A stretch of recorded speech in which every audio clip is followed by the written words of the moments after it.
I'm Brenda. And I'm Christy. We're two friends from high school who are connecting and reconnecting over music and memories. Welcome to Normal Bias Podcast. We're glad you're here.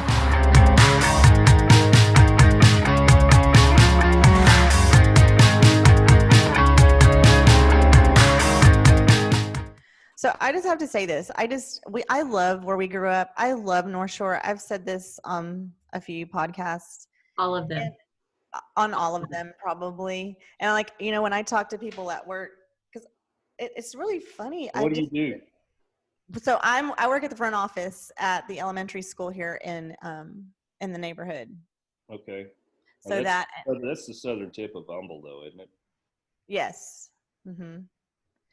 But so when I talk about North Shore, because we all still know each other, or somehow, some way, still kept in touch with each other, and people will look at me like, really? You still talk to these people?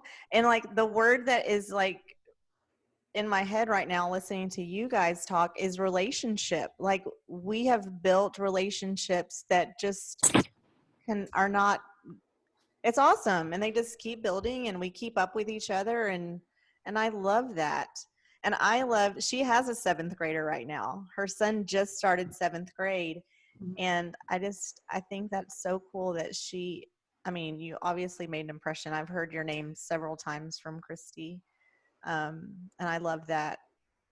I'm friends with one of my teachers on Facebook, my 6th grade teacher from Cunningham, my 6th grade math teacher, Mrs. Funk. Oh, Susan Funk, yes. We started teaching together. That was our first year. You did? So yeah, so she and I are still friends on there. Christy, she is Margaret. Oh wait, your audio just out. What's that? Can't hear you, David. Where'd your audio go? I don't know. Okay. I can hear you. Oh, he can hear us. Okay, what now? Can you hear me now? We can hear you now. Yes, we can hear you. You may put your hand over the mic. That's okay. So, what were you going to say? She's Susan Funk. Susan Funk is Margaret Goolsby, the Assistant Superintendent of Human Resources. That's her cousin. They're cousins. Both of their husbands are dentists. So Mrs. Goolsby was my brother's first teacher when we moved to Houston at she was his teacher at Green Valley. Yeah. Now, where were y'all from? We moved a lot up until we moved to. So what's funny, David, is James and I moved here. I left the classroom in 2005, and our goal was to move somewhere and put down roots, because I felt like I never had roots. But we actually moved to Houston when I started 1st grade. So I went to Galena Park schools the whole time except for kindergarten. But I always felt like it, because we moved a lot. Like I guess we moved when I was like 3, and then 4, and then 5. So we lived several places until we got to Houston. Was your dad in witness protection or something? What was up with that? Just couldn't find the right job, something. So, but it's funny because I always, he's been gone long enough now that we could probably talk about it. But we just moved a lot. And so that was, like as a kid and even as a young adult, that was my impression, was like, like Jennifer and Kevin, like they had grown up there, they had always lived there. And we didn't, but I lived in the same house on Grand Oaks from 3rd grade until the time I graduated. And so we moved here to give our kids roots. And it took me like 10 years to realize that I had roots in Galena Park in North Shore. So. Yeah, I always I appreciate what Brenda said. I would always refer to it as community. I agree with relationships too, but I think people will tell me when they hear I'm from Houston, they'll say, well, now you're out here in small town America, you don't say anything because the person you're talking to may be related to who you're talking about. I thought, well, that was Galena Park. Mm-hmm. You could be like, we always joked, if you threw a cat, you're going to throw it and hit a Macomb, because Joe Macomb had relatives all over the place. And people knew each other, and it was really thick in Galena Park. When I started working in central office, I realized, that community had been there since the early 40s, if not sooner. In fact, did they still have the picture of all the superintendents hanging in the central office when you would go through there? Uh-huh. Well, the first one was like 1920. some Wow. young guy, and there was a guy that used to be the principal who was over the credit union when I first became a teacher, named Mr. Becker, who knew all of them, and he'd walk through there and point at them and tell you about each one. And it was a community that had grown up around the ship channel, and around World War II it really began to blossom because of the production that occurred there, Todd shipyards and all that kind of stuff. So a lot of people had established roots, and it was just a community, and it had more of a small town feel than a city feel because we knew each other. Mm-hmm. And so probably what you saw, Christy, to be honest, is I had grown up there, and so I knew the people who were there. I had known them since I was a kid, and so I knew the neighborhood. I still remember one story that I still shared. I shared it recently. Had a student whose parents had filled out a no spank form at Cimarron.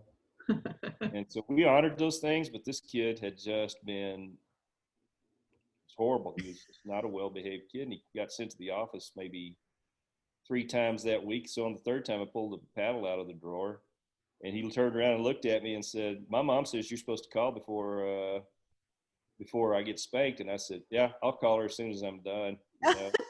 We went to church together, and I thought, nah. And so I spanked him, and I called her. And so then he came home, and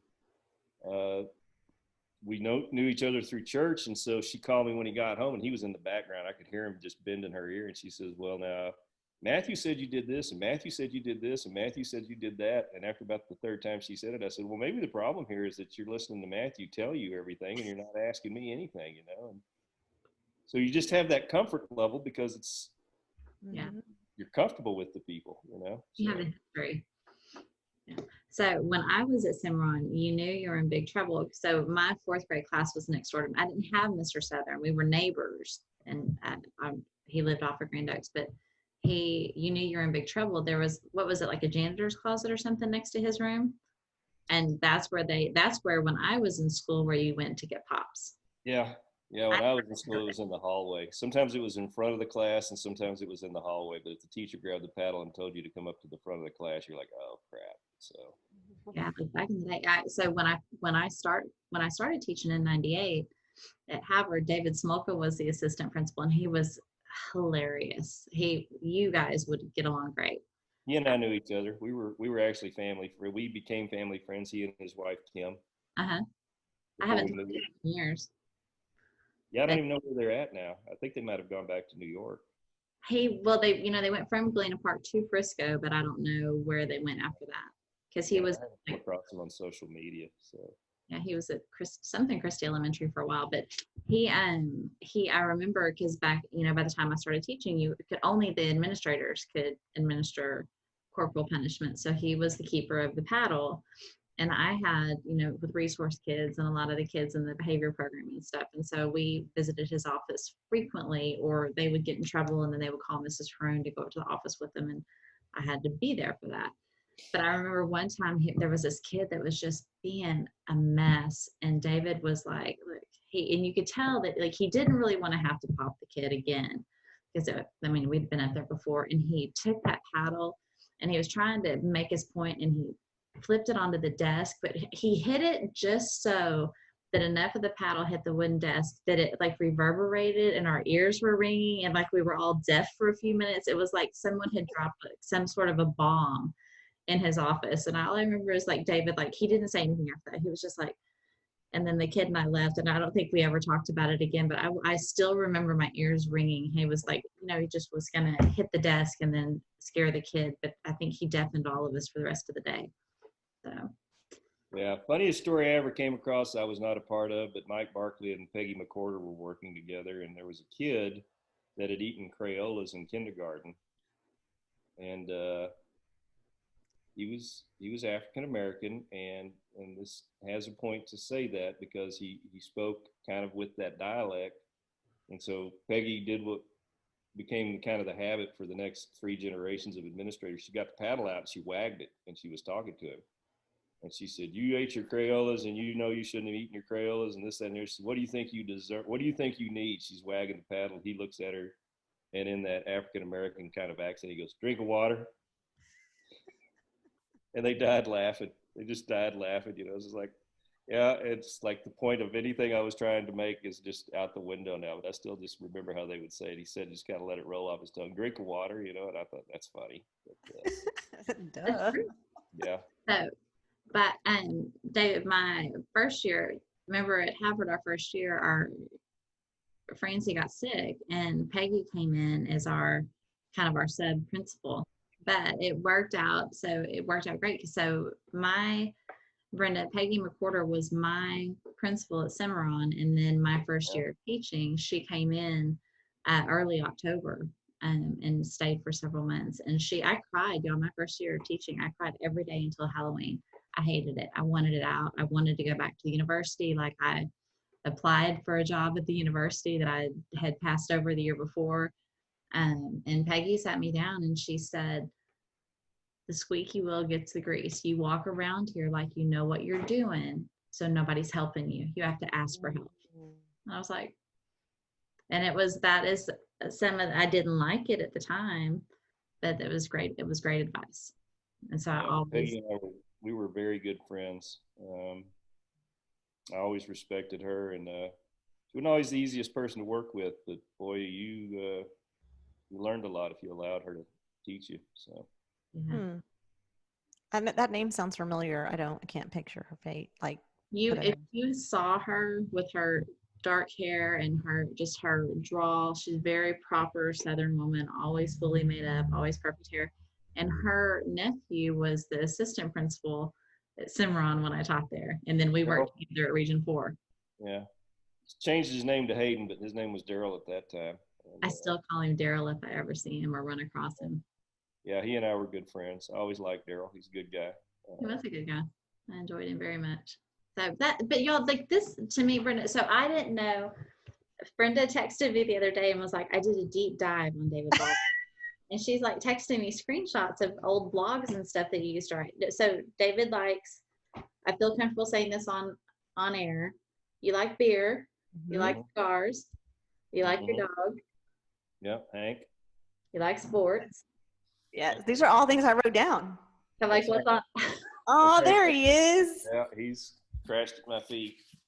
He's a good. How long have you had him? 6 years. We got him in 2014. Okay, so I know. Progression of loss. My mother died in March of 2014, and then we had to put our dog down in like June of 2014, and then in July I came home with the dog unannounced. Cindy was like, "Oh," and that's she came home from school and had all her stuff boxed up, and one of the things that she had taken down off her board was a picture of our former dog, the Schnauzer. Mm-hmm. And she showed it to me, and it was like 2 days later we had Hank. So. Oh, Hank. Yeah. I know then that we've at least been Facebook friends since then, because I remember like in my head he's still a puppy, but that's 6 years ago. That's crazy. Yeah. I was in the middle of my post-education career at that point, doing consulting work. So. I know you're traveling and stuff. Yeah. Yeah. Brenda, in your deep dive, did you realize that David is from North Shore? I'm going to be completely honest. Yes. Well, I have a question mark by it because it's in his bio for. How much paper do you like? Is it like one of those dot making printers? Because you just went like this. Look at. I wrote down a bunch of things because I like to find. I was like, okay, I've never met David. I've only know what you were her teacher. So I like to be like, I wonder what things we have in common or what connections. And so I just went to town. But then why I have so many sheets is because I printed out a few of his blogs. I did a beer one. It was a beer and cigar one. It was from 2015, titled "Why Can't People Write?" And then I did one. I'm not sure.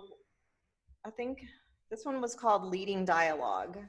Yeah, no, that was that never came to the point that I wanted.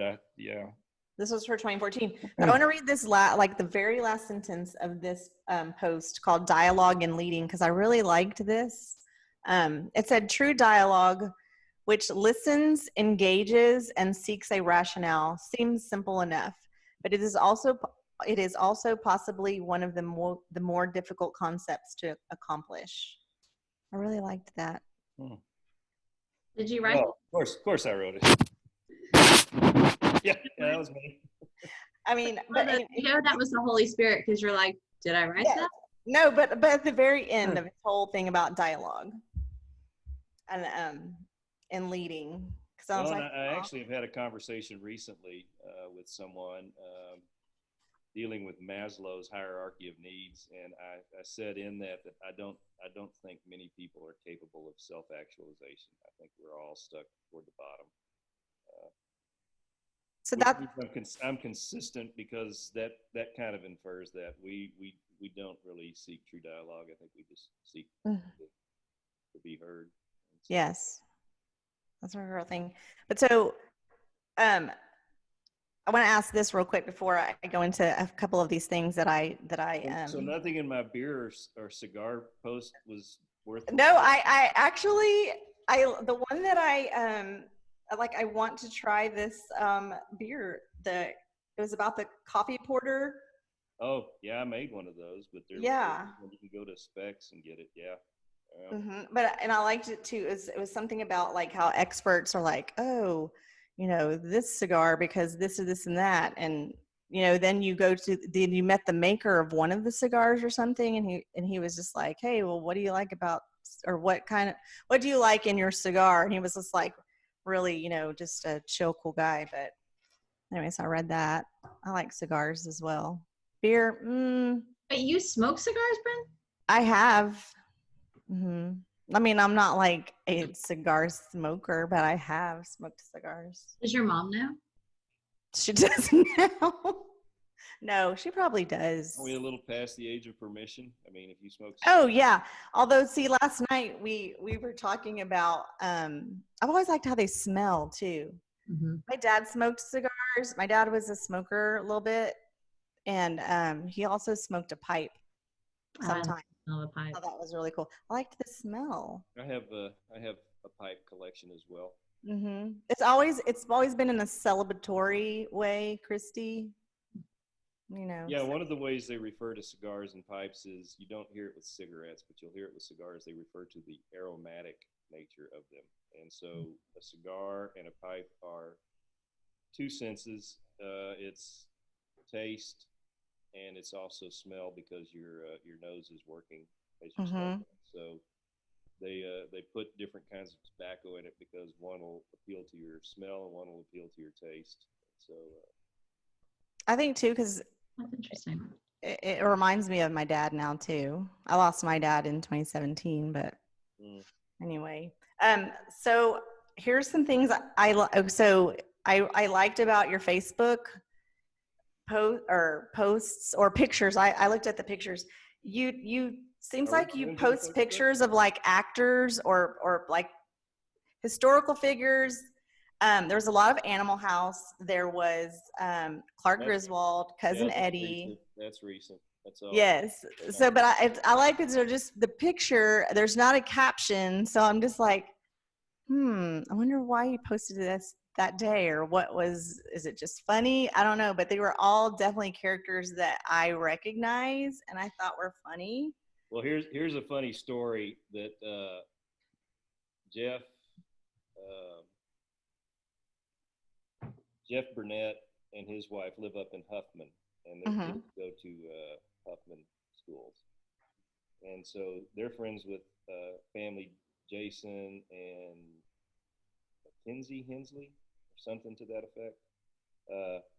And so Jason's mother saw me interacting on a couple of their posts, and it was when I was using John Belushi as my profile picture.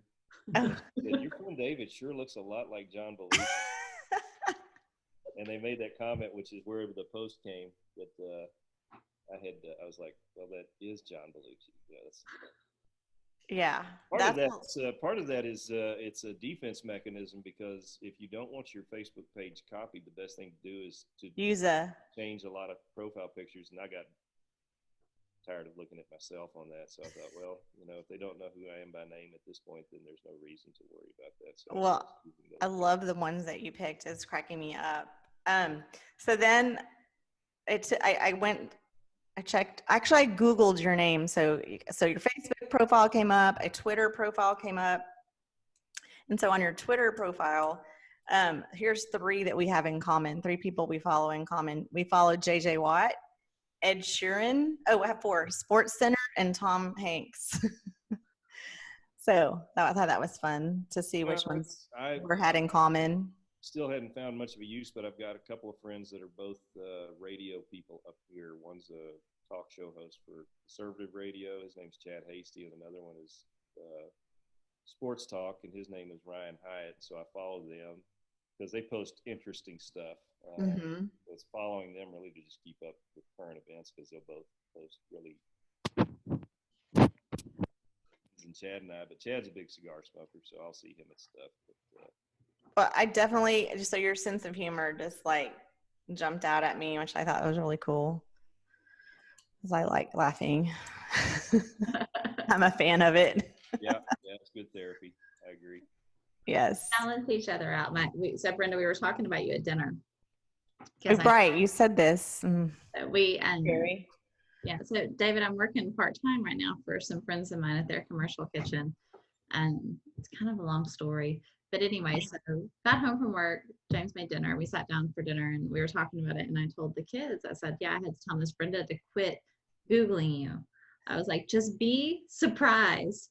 So, and then you show up, and how many pages do you have? Because I need to tell them. No. I mean, my kids love Brenda. I have 4. So I'm going to tell them. But so, and you know what Casey said? She looked up at me and I wasn't complaining about it, but I was laughing about it. And she looked up at me and she said, "You guys balance each other out." We really do. It's really like I have a pen and like blank paper. You show up with like stuff that you actually like took time to research. Well, I want to read the titles of his blogs because I really liked those too. So you had Blueprint for the Future. Yeah, that was my business. The Average Guy's Brew Review. Love that. Yeah, I enjoyed that, but I was brewing beer and I was reviewing beer, and I had a bigger following than I realized when I quit doing it. But Hope Men's Ministry. Yeah, that's where I put our devotions. Yes, a Grump's Diary. Yeah, that's kind of in its infancy. I haven't found my voice in that. Mm-hmm. There wasn't a lot there yet. And then Leading Dialogue. Yeah. So I was like, Christy, because Christy is a blogger. I was like, he has all these blog posts. Did you know this? She's like, stop. So I know some things. Yeah, it's true.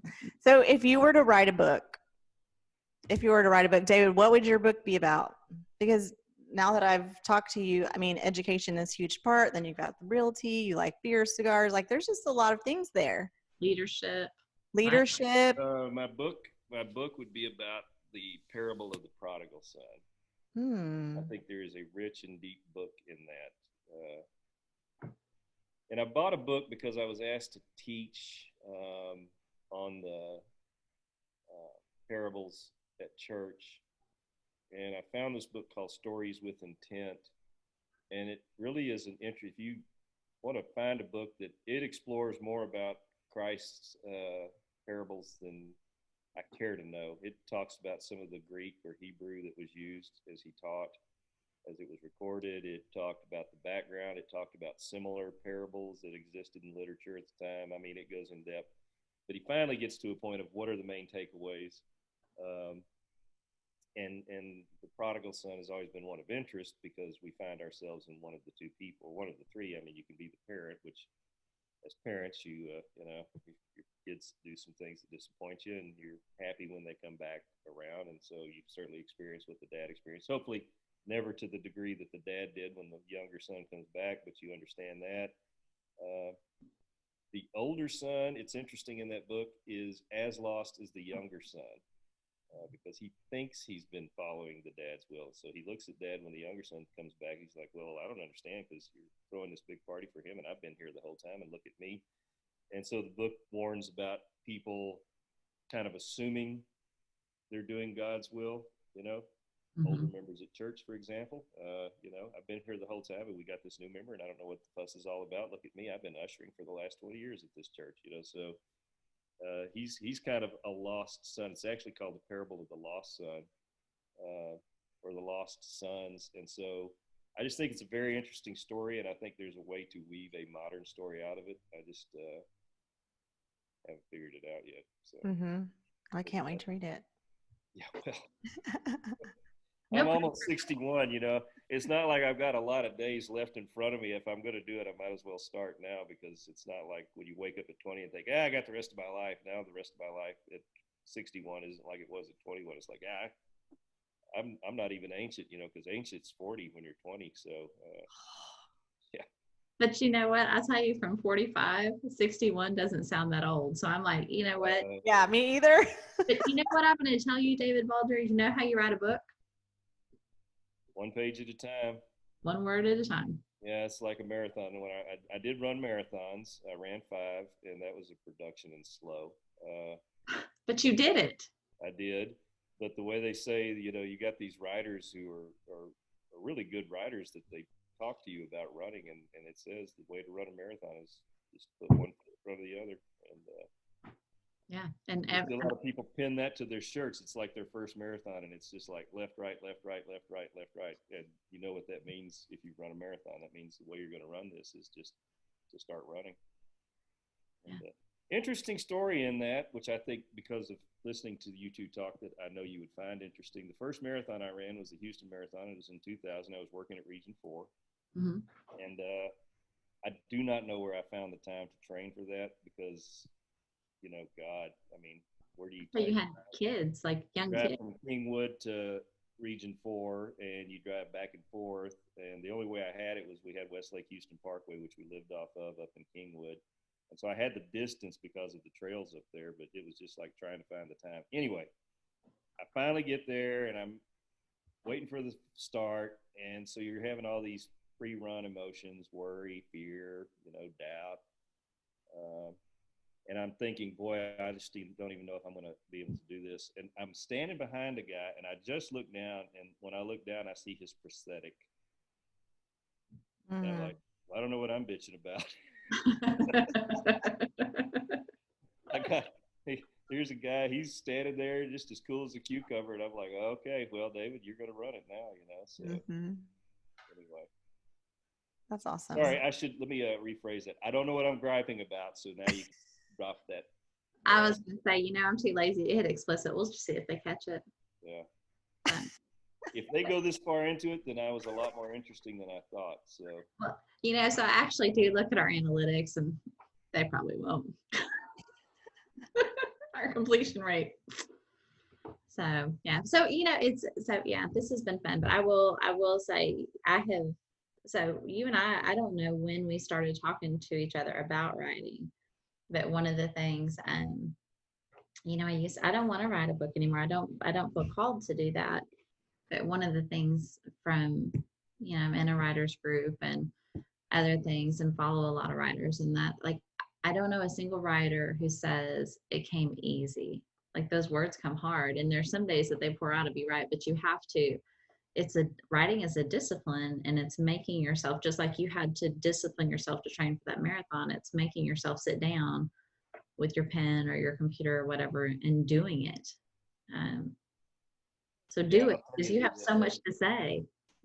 Well, that's the first thing is, do you really have anything to say? I mean, you do.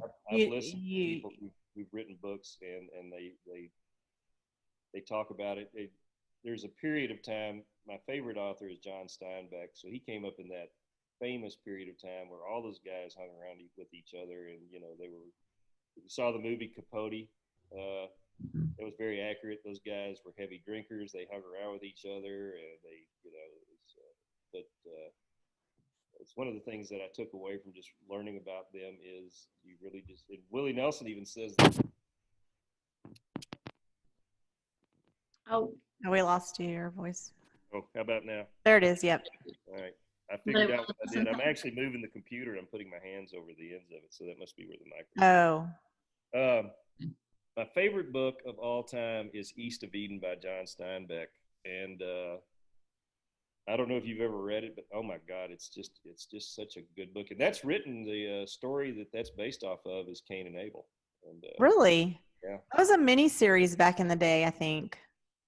Was it East of Eden? But it is a well-crafted book, and John Steinbeck's inscription at the start, I don't remember it verbatim, but it's basically, he says, I was going to build you something beautiful. I think I have. It's something to that effect. I love that. So it's something like that. Don't quote it exactly. You can look up the inscription, but it's the essence of the inscription. So I look forward to reading the inscription of your book someday, because that's, you know, there are some people, I feel like if you and I just interacted on Facebook, and you know, you and I have, like, I know your heart for the Lord, and that's one of the things that I like about you. I like that you can talk about so many different things, and you're not a know-it-all, which I appreciate. I think you been accused of that. I'm accused of that. If you follow some of my posts on the whole pandemic, you know, the first thing a lot of people ask is, "Oh, so now we're a doctor now, huh?" You know, and I'm like, now no, you're an expert. Yeah, I've seen that on a few of your posts the last few months, but I don't feel that way about you. I feel like you're just an interesting person. You're like you love people, you love relationships, you love people's stories, and I think that you are, you're an observer, but also a commentator. It's really you're just such an interesting combination of all those things. But you have, like, when you talk, I listen because I want to know what you're saying, because that's something that, you know, there's a lot of BS. So now my commentary on myself was my business early on, which you'll probably remember. I don't know if Brenda, we weren't friends on Facebook, I don't think. So I just sent you a friend request. Okay, yay. So you can Special. The joys of following David Baldner. But, you know, I did have, and part of it was not joking. It was really just kind of a comment on what I thought about myself when I had Baldner Solutions Inc., BS Inc. I did enjoy that for a while, and it took me. You know, and the tone I took as the CEO of BS Inc., where I just didn't even know I was full of BS. I just thought I was like, you know, this is my company, and I'm, you know, that was all intentional. Like, I loved it, and so Brenda, if you scroll back that far, his posts are like, I can't wait. like, his posts are like short memos, right? Like for press releases. Yeah, I did press releases. See, that's how they're like, and they're like, I was. So like, I have a company dealing in BS that I thought, well, I'll do a press release, and, you know, so. But it's like Captain Obvious. A lot of his press releases are like Captain Obvious, like, and it's just like tongue in cheek, but very. I live for that. Hilarious. So yeah, so thank you, because now we know what Brenda's going to do when we get done with this. And Go back to 20. I'm going to go to a rabbit hole. I'm trying to think. Oh, you said rabbit hole. I did. Okay. So we're talking. Was that when you were at my house, or was that before that? We were talking, and Brenda says, I know what I want to talk about on our next podcast. And I said, what was it? And she said, what is it? And she said, wormholes. I say wormhole. What do you think, David Baldner? Well, I think about time travel. I like time travel, Star Trek. A wormhole to Brenda is what you and I would call a rabbit hole. So I'm like, wait, it was like I was referring to like just getting like scrolling and read one thing, click over, I'm reading this now. And she's like, no, honey, that's called a rabbit hole. That's okay. Made for a decent podcast. You know, that's actually, I don't know if you saw my exchange with Crystal today on the difference between who and whom and when to use which. No, I was at work. I was offline. Well, anyway, she says, doesn't it drive you crazy or something to that effect when people interchange I and me incorrectly? And yes. The thing that I will tell you now, my biggest pet peeve is to sit in a presentation or a meeting or even in a conversation and have somebody use the wrong. Like use I as an object. No, they're trying to use. What am I calling it? It's like we're going to put our nose to the grindstone. What is that called? That's a cliche. Or an idiot. Cliche, but they mix their cliches up, and it's like you just interchanged one half of a cliche with the other. So we're going to put our nose to the wheels. Nose to the grindstone. You're like, He does not suffer fools. We know. And we're really gonna. This is where the rubber hits the concrete. No, it's where the rubber hits the road. Oh, just drive me crazy. And we had a lady that was our diagnostician at Cimarron. And Was it Barbara? No, you didn't know this. I don't. You didn't know her. She was there. I was the assistant principal. And Mike Barkley and I should never be in a room together because we fed off of each other. And so she's sitting there, and we're talking about this kid who was being tested for emotionally disturbed, whatever that phrase is now, but for the ED classroom. And one of the people who was making observations said, I think sometimes he sandbags. And so she came around, the diagnostician came around. This is how clueless, I want to say she was clueless. How clueless was she? She wore her clogging dresses to school sometimes as her, oh, she's in her clogging dress today. That's nice. So she could have a feed off of that. But so she's in there and That's a lot. Yeah, well, yeah. Bloomers, just it's, yeah. So we're sitting in there, and she comes back around, and she says, I agree with Mr. Barkley. I think he is snowbagging us. And Mike and I looked at each other like, no, that's sandbagging. Snowbagging. Yeah, so I think he's snowbagging us, because I think someone else said something like I don't remember. But knowing you or something. Yeah, she put the two together. He's snowbagging us. And we're like, oh, gosh. And you talk in front of parents. Yeah. Okay, so I thought about something else, and this is not really you, but the 3-year-old, when you were principal at Cimarron and I came as a high school senior, the 3-year-old with autism in your early childhood class, the reason I became a special ed teacher, when we started at Harvard, he was in 4th grade. So, and at St. Houston, I observed in Galena Park and went to Green Valley and observed in Geneva. And she actually ended up being the life skills teacher at Harvard when we opened Harvard. And that kid, the 3-year-old, was in 4th grade when I started teaching, and I got to work with him as a teacher. I'm trying to think. I went down to that classroom quite a bit because I was trying to make Charlotte feel at home. She had been at Pyburn forever, but Yeah. I'm going to go heat up the chili. Yeah. It's bedtime. But they were busted up at Pyburn because that's where they put all the special ed classrooms. They had an entire wing dedicated to it. So they had kids that were from the north part of the district and southern part of the district at Pyburn because it was just a matter of convenience. And the feds came in and said, you can't do that. That violates LRE, least restrictive environment. So Charlotte came over to our campus, and it was late in her career. And so I tried to do what I could to turning the heat on the stove. How do y'all like our new kitchen, by the way? See, we had it all. I love the wood. It's gorgeous. Yeah. I love that. And The lighting. I'll tell Cindy I showed it off. Anyway. Yes. And also your ceiling. You don't see that normally in a kitchen. What is that? A coffered ceiling? What do you call that? Realtor? Oh, it's the dining room is what you saw. That's above the dining room table. That's an inset ceiling, I believe. Inset I ceiling. don't know. That doesn't really sound fancy enough. It needs a better.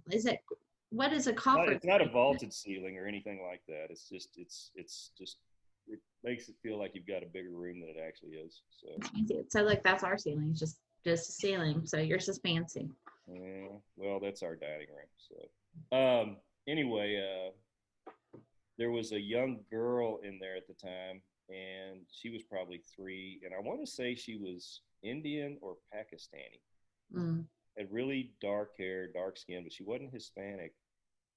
And I went down there, and I was talking to her one day, and I said, how are you? She said, how are you? I said, well, I'm fine. Well, I'm fine, and it was just, I looked over at Charlotte and said, what's she doing here? And she said, that's called parroting.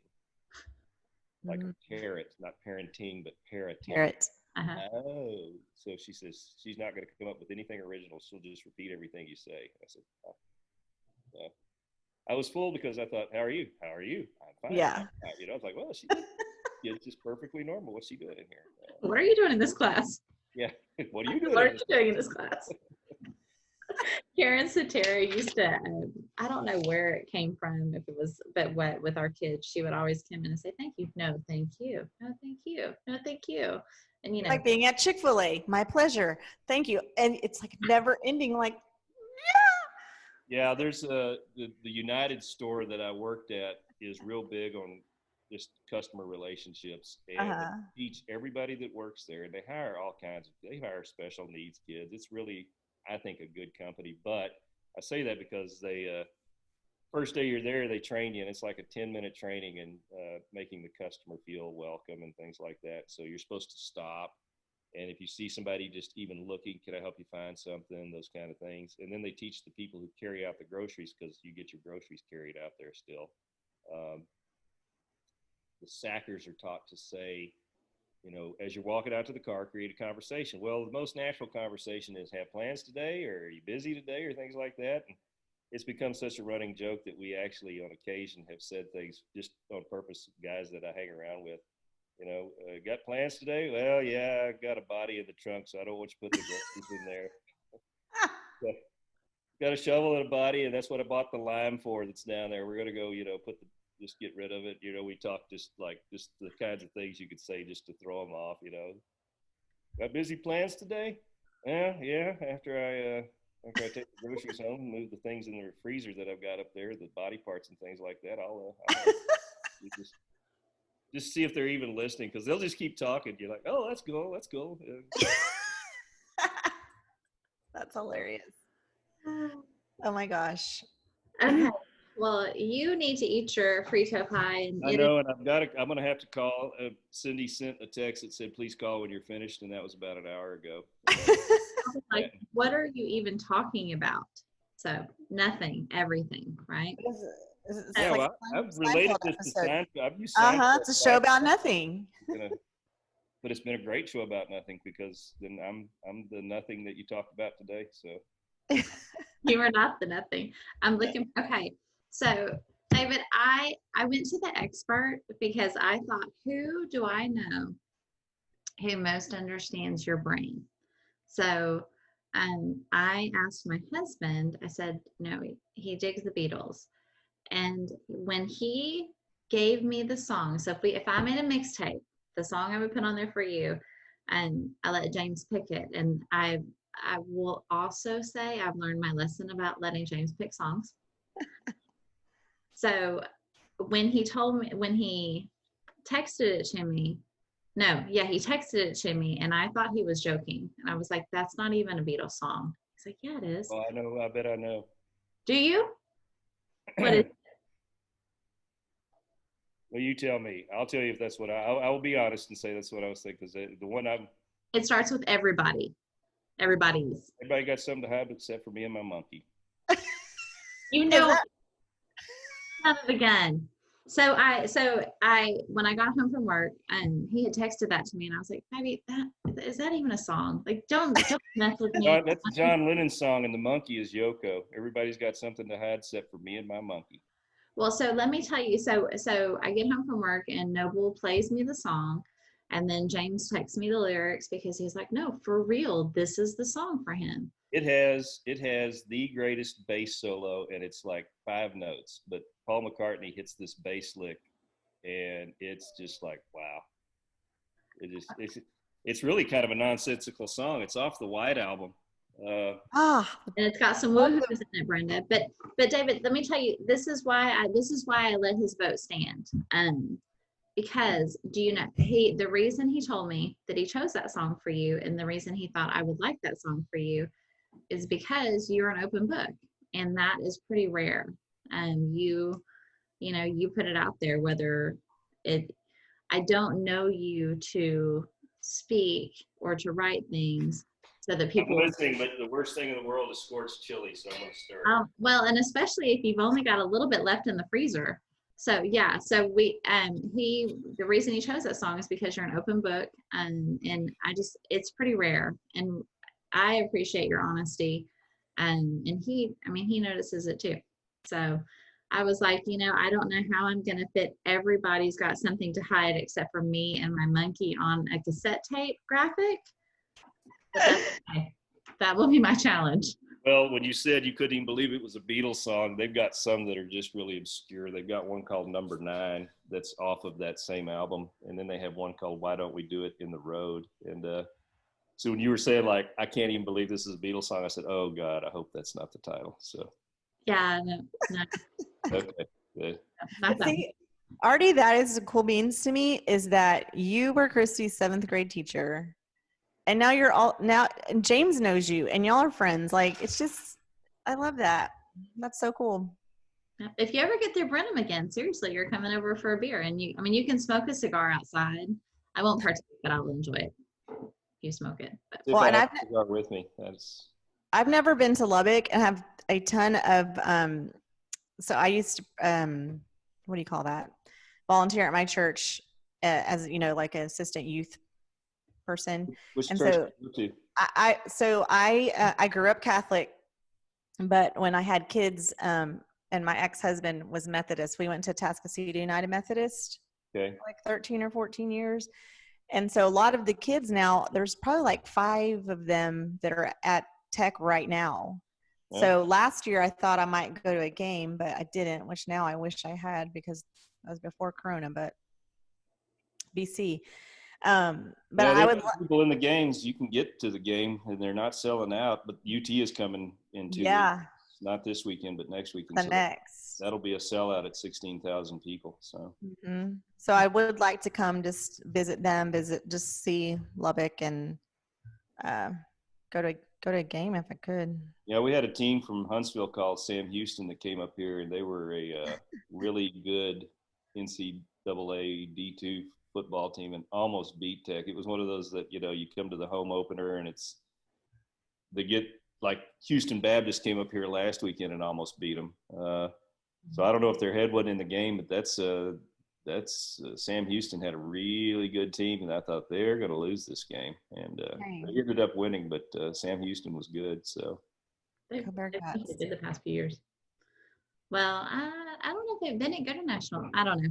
That's a James question, not a Christy question. I just know every once in a while we buy nationals tickets. So there. So. Well, I am so excited to know you. I especially love that you're from North Shore. Love North Shore. Yeah, in fact, Beverly Yeager sent me a message, and it's a new cap that's come out touting all the years that North Shore's been to the playoffs and won the championships. She says, "Do you want this cap?" Okay. That's it. Can you see it? Oh my gosh, that is so cool. Yes, I want that cap. So I figured 4 times, 2003, 15, 18, and 19. So, you know Amanda Curtis, right? Mm-hmm. Yeah, but Beverly Yeager was one of my paras. I just saw her in June. She's from Lubbock. Oh. Beverly is? Yeah, she's come up here a couple of times and we visit, but she's a Dagley. Yeah, the Dagleys are from up here. Are they really? But love the Amanda Curtis, do you remember the game in 2015 when the receiver for the Austin team turned around and shot the finger at the cameras? Mm-mm. But Brenda was probably there. Well, this kid just turned around out of nowhere and did that, and I was like, "Oh my gosh, I can't believe he just did that!" I'll finish. This will be my last story before we break up because I don't want to scorch my chili. But I'm worried about your chili. There was a kid that worked at Nick's, which is the bar that I hang with a group of guys. His name was Curtis McDonald, and he played football at Sam Houston. But he was supposed to go to like Texas or someplace like that, but he hit an official, not happy with his call. And so when I saw that kid do that in the North Shore game, I thought if he was going to go somewhere, he just lost that scholarship for doing that. That's a big no-no, because then the coaches are like, we don't need somebody that's like that because that's just not good. So I posted something to it to Facebook. Well, Amanda Curtis was teaching that kid at the time. Oh. And I said something about it. She goes, I'll guarantee you his family is devastated. And another friend of mine said, yeah, well, I'm glad we didn't have stuff like that. Could you imagine what we would have been like if we'd had stuff like that? I said, well, we had TV, Mm-hmm. Didn't have social media, but we had TV. I don't think I would have done something like that on TV. No. But I didn't play football either. So what happens in the heat of the moment. But that's my last story, unless you have anything else. No, I could talk to you all day, but it is chili time at your house. It's bedtime at my house, and Brenda's probably got to go decide what she's going to do for dinner. Yeah. Right? Well, and I got to call and see what the news was. So Well, hopefully it's good news. Tell Cindy thank you for letting us borrow you for like 4 hours. Yes, thanks for talking to us. Well, thank you. Oh, was nothing else. It was interesting just to sit and chat. So thank you. Absolutely. Yeah, Absolutely. I Well, love that. Well, so I have no like awesome dismount, but thank you for your time. Thank you. Thank you for being awesome and for being such a good mentor to so many. And Well, you're a lot more than that. I hope that's the case. I'm sure I've probably done my damage here and there too, but that's just life. So that's part of it. yeah. It is just roll with the punches. All right. So Brenda, are you going to say something super witty to get us out of here? I really have nothing, and I don't. I'm sorry. Although I'm gonna go accept your Facebook request, and I just can't wait to dig a little deeper. Mm-hmm. Cool I think, yeah. So that's what I'm gonna do. I went to school with the Parks. His name was Joe Parks. Is that any relation to that family at all? I think I might have asked Jennifer that at one point, but yeah, no relation, but I think you and Richard Parks, Jennifer's dad, would have gotten along really well. Yeah. He had a really great sense of humor also. Yeah, he said things. His sometimes his timing was off, and we're like, oh, no. You know, the older you get, the more you enjoy the ability to do that, because it's just like, well, he's old. I mean, he's losing the filter. You know, yeah. So you're not there yet. You got a few more years before you can get away. No, but I could sure blame it. I could sure use it. Oh well, I'm 61. You know, sorry, the filter was closed. I just didn't even know the mic was hot. You know, so anyway. We're gonna use it. Okay. Well, good night, you guys. Thank y'all for everything. I'm gonna. Yeah, thank you. Enjoy your chili. Yes, ma'am, I will. All right, David Baldner, I'm so glad to meet you. Yep, nice talking with you, and nice talking with you, Christy. It's good to see you. Yep, good to see you. Hey y'all, are you still watching? Are you still listening? Oh, hey Mom. We're so glad that you're still with us. If you want to connect online, we're at www.normalbiaspodcast.com, or you can find us on Facebook or Instagram or YouTube. And our very favorite, if we made you a mixtape, we'd put all those songs on our Spotify playlist for you. All the things.